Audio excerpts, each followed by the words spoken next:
2 cups na flour, sasalain lang natin. 2 farina. May mga bobo kasi kailangan salain natin. Tablespoon na baking powder, sasalain din natin kasi ayan o, may mga bobo. Sugar ang gamit ko.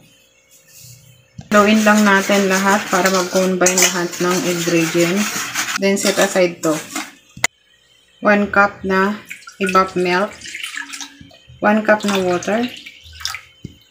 2 egg medium. 2 kutsara na melted butter. 1 teaspoon na or vanilla. Then mix to all combined ingredients. Ihalo na yung wet ingredients dito sa dry ingredients. Then mixed hanggang sa mahalo lahat.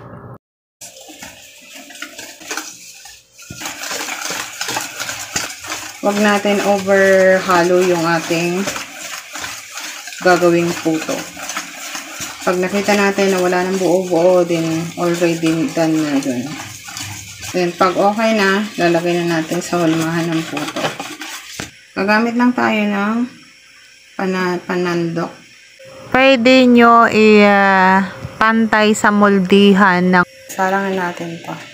Ay, pinainit muna natin yung tubig sa steamer. Then ilagay na natin to. Huwag natin pagdikit-dikitin. 20 minutes to 30 minutes ng pag-steam. Bago natin takipan. Para pag nag-moist siya, sasaluhin ng tela. Kailangan malinis yung tela na ilalagay natin. Then tatakpan na. Mag-add na tayo ng cheese. Malalaki yung cheese natin.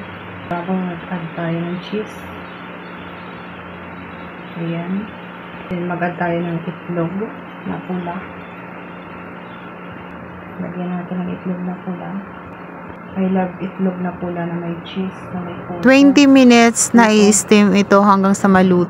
Ayan, malinis yung aking kamay dyan.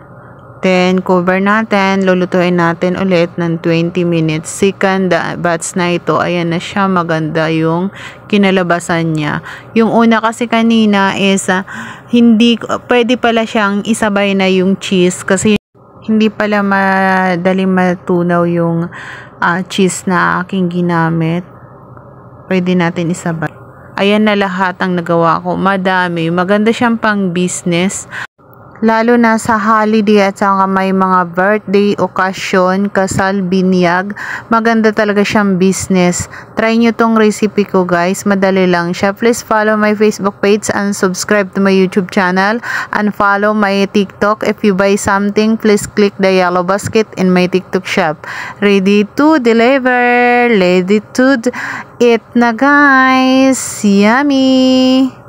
Ang sarap! Very fluffy yung texture niya. This is my favorite puto. Delicious. Perfect for black coffee no sugar.